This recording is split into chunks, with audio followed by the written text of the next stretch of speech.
Good evening friends. இந்த வீடியோவில் நம்ம இன்றைக்கான போஸ்ட் மார்க்கெட் ரிப்போர்ட் பார்க்கலாம். இன்றைக்கி மார்க்கெட் எப்படி ஓப்பன் ஆச்சு, இன்றைக்கி போஸ்ட் மார்க்கெட் ரிப்போர்ட்டில் ஏன் மறுபடியும் மார்க்கெட் ஒரு 50 பாயிண்ட் நிஃப்டி 50 டவுன் ஆச்சு அப்படின்றதெல்லாம் நம்ம பார்க்கலாம். இன்றைக்கி காலையில் ஒரு 62 பாயிண்ட் நிஃப்டி 50 கேப் அப்பில் தான் வந்தது. சென்செக்ஸ் வந்து ஒரு 260 பாயிண்ட் கேப் அப் வந்தது. மார்க்கெட்டு இதுதான் இந்த கேப் அப் வந்துட்டு மார்க்கெட் மேலே போச்சு. எது வரையும் போச்சுன்னா 23,520 வரையும் போயிருக்கு. அதாவது இந்த ரெசிஸ்டண்ட்டு 500 ஸ்ட்ராங்காக இருந்தது இன்றைக்கி காலையில். அதை உடைக்க முடியல, இருந்தாலும் ப்ரெஷரில் மேலே போச்சு, அங்கேருந்து இறங்குச்சு மார்க்கெட். அந்த 10 மணி வரையும் மார்க்கெட் ஒரு சைட்வேல தான் இருந்தது. 9 இந்த 10 மணி வரையும், 10:15 வரையும். 10 மணிக்கு ஒரு நியூஸ் வருது ஆர்பிஐலேருந்து. ஆர்பிஐ நியூஸ் என்ன வந்ததுன்னா, இந்த வட்டி விகிதத்தில் எந்தவித மாற்றமும் இல்லை அப்படின்ற ஒரு நியூஸ் வந்தது. மார்க்கெட் ஒரு சைட்வேலியே இருந்தது. ஆனால் இன்ஃப்ளேஷன் ஃபோர்காஸ்ட் வந்து உயர்ந்திருக்கு. அது மார்க்கெட்டை, நம்ம இந்தியா பொருளாதாரத்தை பாதிக்கிற மாதிரி இன்ஃப்ளேஷன் அதிகமாக இருக்குது, ஃபோர்காஸ்ட்டு எதிர்பார்க்குறாங்க அப்படின்ற மாதிரி ஒரு நியூஸ் வந்துச்சு. ஜிடிபி க்ரோத் வந்து அதோட ஃபோர்காஸ்ட் வந்து குறையும் அப்படின்ற மாதிரி இந்த ஆளுநர் பேசும்போது அந்த மாதிரி ஒரு, அதாவது காஷன் மோட் அப்படின்னு சொல்லுவாங்க, அது வந்து ஹாக்கிஷ் கமெண்ட் அப்படின்னு சொல்லுவாங்க. கவர்னர் டோன் வந்து இந்த மாதிரி ஹாக்கிஷ் கமெண்ட் இருந்ததுனால என்ன பண்ணாங்கன்னா, இன்வெஸ்டர்ஸ் எல்லாருமே வந்து ப்ராஃபிட் புக்கிங் பண்ண ஆரம்பிச்சிட்டாங்க. இந்த 10:15 மேலே பாருங்கள், கேண்டில் ஷார்ப்பாக செல்லிங். அதுக்கப்புறம் ஒரு சப்போர்ட்டு இந்த இடத்த எடுத்திருக்கான் 23,331. அடிக்கடிக்கு இந்த 23,300 மார்க்கெட் வந்து டச் பண்ணி பவுன்ஸ் ஆகிட்டே இருக்குது. அதை டச் பண்ணால் மறுபடியும் பழைய ஹைக்கே போனான் 23,500 கிட்ட. மறுபடியும் அங்கேருந்து ஒரு செல்லிங். அது எது வந்துன்னா, நேற்று நம்ம லோ வந்து டச் பண்ணணும்னு ஒரு சப்போர்ட்டை போட்டிருந்தோம். எக்ஸாக்டாக அந்த சப்போர்ட்டை தான் 23,283 அப்படின்ற சப்போர்ட்டை தான் மார்க்கெட் டச் பண்ணிவிட்டு மறுபடியும் மேலே போயிருக்கு. மறுபடியும் 23,420 வரையும் போயிட்டு மறுபடியும் ஒரு செல் ஆஃபு. ஸோ டோட்டலாக மார்க்கெட் இன்றைக்கி இந்த ஆர்பிஐ நியூஸால் மட்டும்தான் ஃபங்க்ஷன் ஆச்சு அப்படின்ற மாதிரி தான் இருந்தது. வட்டி விகிதம் அதில் மாற்றம் வராது அப்படின்றது நம்ம நேற்றே டிஸ்கஸ் பண்ணியிருந்தோம். எல்லாருக்குமே அது தெரியும். வட்டி விகிதத்தை அவங்க எப்படியும் குறைக்க போகிறதில்ல, ஏற்றவும் போகிறதில்ல. ஏன்னா ஒன்று இன்ஃப்ளேஷன் கட்டுக்குள்ளே இருக்கும் அப்படின்ற மாதிரி சொல்லுவாங்கன்னு பார்த்தேன். பட் அப்படி சொல்லலை. இன்ஃப்ளேஷன் ஃபோர்காஸ்ட் வந்து உயர்ந்து வரும், உயர்றதுக்கான வாய்ப்பு இருக்குது அப்படின்ற மாதிரி சொல்லியிருக்காங்க. இதனால் ஜிடிபி க்ரோத் வந்து ஃபோர்காஸ்ட்டில் குறையும் அப்படின்ற மாதிரி சொன்னதுனால மார்க்கெட் ஒரு ப்ராஃபிட் புக்கிங் நடந்திருக்கு. நிஃப்டி கீழே வந்ததுக்கு மெயின் ரீசன் இந்த ஆர்பிஐ பொருளாதார வளர்ச்சி கணிப்பு. இது வந்து எக்ஸ்பெக்டேஷன் குறைவாக இருக்கிறதுனால தான் கீழே வந்தது. பணவீக்கம் அதிகரிக்கும் அபாயம் அப்படி இருக்கிற மாதிரி இருக்குது அப்படின்ற மாதிரி கவர்னர் உரையில் சொல்லியிருக்காரு. உலகளவிய கச்சா எண்ணெய் விலை உயர்வு பற்றிய கவலை பயமாக இருக்குது அப்படின்ற மாதிரி சொல்லியிருக்காரு. ஸோ மார்க்கெட் இதனால தான் ஒரு ப்ராஃபிட் புக்கிங் நடந்தது. அது இல்லாமல் மார்க்கெட்டை வந்து ட்ராடவுன் பண்ண கீழே இழுத்துக்கிட்டு வந்த செக்டார்ஸ் எதிராக கேட்டால் ஐடி செக்டார் அந்த 2 நாள் ஏறினா பழையபடி அவன் பழைய ரேஞ்சுக்கே வந்துட்டான். இன்றைக்கி நிஃப்டி 50 அதிகமாக கீழே இழுத்த பெரிய செக்டார் எதிரான ஐடி செக்டார். ரெண்டாவது மெட்டல் செக்டர் ஏன் இறங்குச்சுன்னா, ஆர்பிஐ கவர்னர் அவரோட கருத்துக்கு அப்புறம் அதிகப்படியான விற்பனை அழுத்தம், அதாவது ஓவர் செல்லிங் அந்த மெட்டல்ஸில் காணப்பட்டது. நமக்கு தெரிஞ்சுது, நான் பார்த்தேன். பெரிய லெவலில் தான் இறங்கிக்கிட்டே இருந்தது. அப்புறம் இந்த large cap blue chip Reliance அவனும் கீழே இறங்கினா.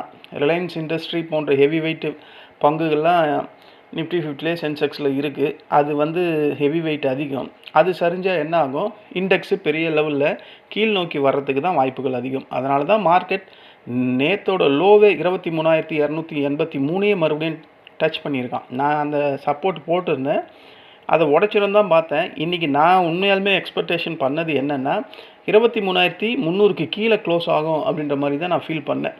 பட் மறுபடியும் அந்த 23,368 300க்கு மேலேயே க்ளோஸ் பண்ணி முடிச்சிருக்காங்க.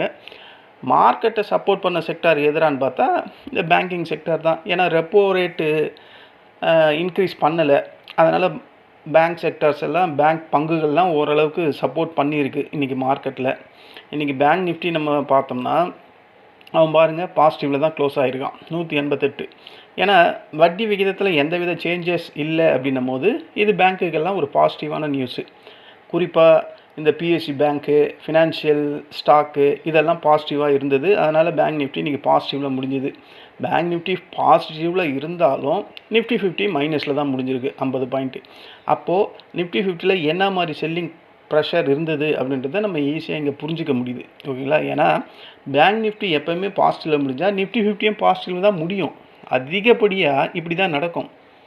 ஆனால் இன்றைக்கி ரிலையன்ஸு, மற்ற மெட்டலு, அப்புறம் ஐடி இதெல்லாம் ஹெவி வெயிட்ஸ் அதிகமாக இருக்கிறதுனால இன்றைக்கி நிஃப்டி 50ஆல் தாக்கு பிடிக்க முடியாமல் கீழே வந்து ஒரு 50 பாயிண்ட் மைனஸில் முடிஞ்சிருக்கு. ஓகேங்களா? இன்றைக்கி மார்க்கெட் முழுக்க ஆர்பிஐ கவர்னர் அந்த கருத்தால் தான் மார்க்கெட்டு ரன் ஆச்சு அப்படின்றது நமக்கு தெரிஞ்சுது. மற்றபடி நம்ம கவர்னர் இதை தான் சொல்லுவார் அப்படின்ற மாதிரி நேற்றே பேசியிருந்தோம். அதே மாதிரி தான் சொல்லியிருக்காரு.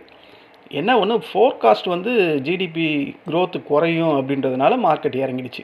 அதனால தான் சொன்னேன், அவர் பேசுகிற அந்த வார்த்தைகள் எப்படி இருக்குது, மார்க்கெட்டுக்கு சப்போர்ட்டாக இருக்கா, இல்லை மார்க்கெட்டை பயமுறுத்துகிற மாதிரி இருக்கா, எதிர்காலத்தில் எப்படி இருக்குது அப்படின்ற மாதிரி அவர் சொன்னார்னா மார்க்கெட் கீழே இறங்கும். அதுக்கு தான் நான் சொன்னது, அதுதான் இறங்கிடுச்சு. ஓகேங்களா? இதுதான் இன்றைக்கான போஸ்ட் மார்க்கெட் ரிப்போர்ட்டு. இந்த போஸ்ட் மார்க்கெட் ரிப்போர்ட்டில் நான் ஒரே ஒரு கால் பண்ணேன், அது ஃபெயிலியரு. அதுக்கப்புறம் எனக்கு கொஞ்சம் பர்சனல் ஒர்க்கு போயிட்டேன். அதுக்கு மேலே ட்ரேட் பண்ணலை. ஒரே ஒரு ட்ரேட் பண்ணேன், அதுவும் ஃபெயிலியர். என் குரூப்பில் நான் எந்த கால்ஸ் கொடுக்கல, பட் குரூப்ஸில் எல்லாருமே பண்ணியிருக்காங்க இண்டிவிஜுவலாக. அதாவது நான் உங்களுக்கு ஆல்ரெடி சொல்லியிருந்தேன், அதாவது நேற்றோட சப்போர்ட்டை அகைன் வந்து டச் பண்ணிச்சுன்னா மார்க்கெட் பவுன்ஸ் தான் ஆகும். அதை நான் நேற்று வீடியோவில் கூட சொல்லியிருந்தேன். ஏன்னா அந்த 23,300 ஸ்ட்ராங்கான சப்போர்ட்டு, அதை உடைக்கிறது. இது எத்தனாவது வாட்டி வந்திருக்கான் பாருங்க, 6வது தடவை வந்திருக்கான். 6வது தடவை உடச்சிட்டு மேலே தான் போயிருக்கான். அந்த இடத்துல எல்லாருமே எடுத்திருக்காங்க. ஆனால் பட் நாங்கள் என் ஃப்ரெண்ட்ஸ் குரூப்பில் கால்ஸ் எதுவும் கொடுக்கல. அவங்களாம் இண்டிவிஜுவலாக எடுத்திருக்காங்க, ப்ராஃபிட் பண்ணியிருக்காங்க. நிஃப்டி 50லையும் சென்செக்ஸ்லேயும் நான் எந்த கால்ஸும் கொடுக்கல. இது பாருங்கள், இதுலேயும் அதே சப்போர்ட்டு 74,108 மார்க்கெட். அதுக்கு கீழே உடச்சி ஸ்ட்ராங்காக தான் உடச்சிருக்கு, பட் கன்ஃபர்மேஷன் வரல. அதுக்குள்ளே ஒரு க்ரீன் வந்துடுச்சு, அதுக்கப்புறம் ஒரு ரெட்டு, மறுபடியும் ரீட்ரேஸ்மெண்ட் எடுத்துகிட்டு மார்க்கெட் மேலே போயிருக்கு. இது தாங்க அந்த ரீட்ரேஸ்மெண்ட் நான் சொல்லிக்கிட்டே இருக்கேன்ல. இந்த அது சப்போர்ட்டை உடச்சிட்டு கீழே வந்துட்டான், உடச்சிட்டு கீழே வந்துட்டு மறுபடியும் மேலே போயிருக்கான். மறுபடியும் இந்த சப்போர்ட்டை ரீடெஸ்ட் பண்ணிவிட்டு மார்க்கெட் மேலே போயிருக்கு. இதை தான் நான் அடிக்கடிக்கு சொல்கிறது, ரீடெஸ்ட் எடுப்பான். அதுதான் எடுத்திருக்கான், அதில் தான் ப்ராஃபிட் பண்ணியிருக்காங்க.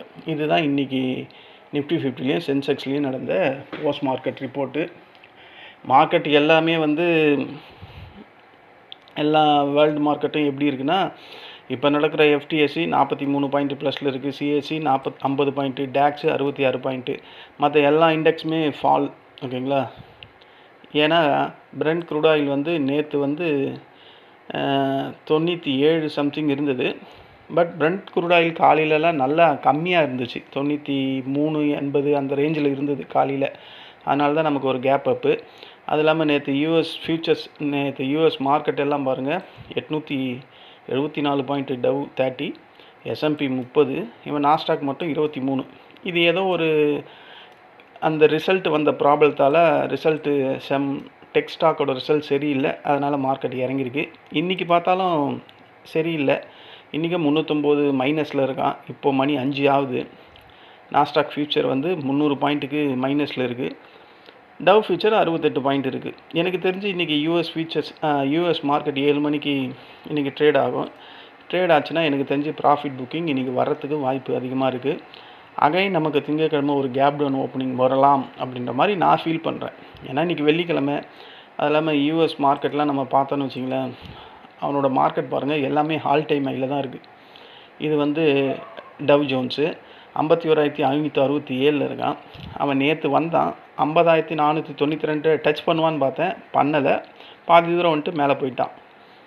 அதே மாதிரி நாஸ்டாக் கம்போசிட்டு ஃபியூச்சரு அவங்களோட மார்க்கெட் வந்து 26,830 க்ளோஸ் ஆகிருக்கு. எனக்கு தெரிஞ்சு இது ப்ராஃபிட் புக்கிங் வரும் அப்படின்ற மாதிரி தான் தோணுது. கேண்டில் செக்ஸ் அமைப்பை வச்சு பார்த்தா 26,079 வரையும் மார்க்கெட் வரும் அப்படின்ற மாதிரி எனக்கு தோணுது.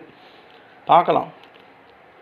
நான் நினச்ச மாதிரி இவங்க மார்க்கெட் ஒரு ப்ராஃபிட் புக்கிங் நடந்தால் மண்டே நமக்கு ஓப்பன் ஆகும்போது அகைன் ஒரு கேப் டவுன் ஓப்பனிங் தான் வரும். இருந்தாலும் இன்றைக்கி ட்ரேட் ஆகிட்டு முடிட்டோம். நம்ம நாளைக்கு மார்க்கெட்டோட மண்டே ப்ரீ மார்க்கெட்டை அனலைஸ் பண்ணும்போது நம்ம அதை பற்றி பேசலாம்.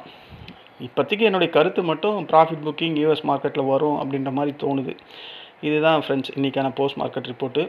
இன்றைக்கி மார்க்கெட் கண்டிப்பாக பையர்ஸ் ப்ராஃபிட் பண்ணியிருக்க எக்கச்சக்க வாய்ப்பு இருந்தது. பட் நான் இல்லை மார்க்கெட்டில்.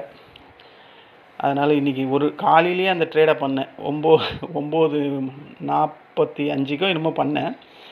எடுத்தவொடனே எனக்கு லாஸ். ஏன்னா நான் வந்து மார்க்கெட்டில் புட் சைடில் இருந்தேன். அது ஏறிட்டான். இந்த கால் நல்லா இறங்குச்சு. சரி இறங்கட்டும், இந்த பேஸை தொட்டுட்டு கீழே இறங்கட்டும்னு நினச்சேன். இல்லை, அப்படியே ரிவர்ஸ் ஆகிடுச்சு. அதோட க்ளோஸ் பண்ணிட்டு கொஞ்சம் வேலை, அதனால் அங்கே போயிட்டேன். ஒன்றும் ப்ராஃபிட் லாஸ் ரொம்பலாம் இல்லை, ஒரு 1100 ரூபா தான். அது ஈஸியாக எடுத்துடலாம். அதனால் ஒன்றும் பிரச்சனை இல்லை. அதை மண்டே எடுத்துடலாம். இதுதான் இன்றைக்கான நான் பண்ண ட்ரேடு. ஒரே ட்ரேடு. ஃப்ரெண்ட்ஸ் குரூப்பில் இண்டிவிஜுவலாக தான் பண்ணியிருக்காங்க. எல்லாம் ப்ராஃபிட்டில் தான் பண்ணியிருக்காங்க. சில பேர் ஒரு 11 பேருக்கு ஸ்க்ரீன்ஷாட் அனுப்பிச்சிருக்காங்க. ப்ராஃபிட்டில் தான் முடிச்சிருக்காங்க. சரி, ஓகே. நம்ம கொடுக்கலனாலும் ப்ராஃபிட்டில் பிடிக்கிறாங்கல்ல, அது நமக்கு சாட்டிஸ்ஃபேக்ஷன். ஏன்னா நான் கொடுக்குற ஒவ்வொரு கால்ஸும் என் ஃப்ரெண்ட்ஸ் குரூப்பில் என் ஃப்ரெண்ட்ஸ் எல்லாருமே பார்க்குறாங்க, எப்படி கொடுக்குறான், என்ன கொடுக்குறான்ட்டு. அவங்களுக்கே ஒரு ஆர்வம் வந்துட்டுருக்கும், எப்படி கொடுக்குறாங்க அப்படின்ற மாதிரி. அவங்களே ரிசர்ச் பண்ண ஆரம்பித்து ப்ராஃபிட் பண்ண ஆரம்பிக்கிறாங்க. அதுதான் நமக்கு தேவை. அப்படி இருந்தால் தான் வண்டி ஓடும்.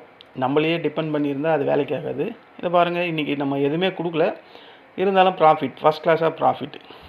அந்த மாதிரி தான் வேணும். இதுதான் ஃப்ரெண்ட்ஸ் இன்றைக்கான போஸ்ட் மார்க்கெட் ரிப்போர்ட். நம்ம நாளைக்கு மீண்டும் மண்டேக்கான ப்ரீ மார்க்கெட் ரிப்போர்ட்டில் சந்திக்கலாம். நன்றி, வணக்கம்.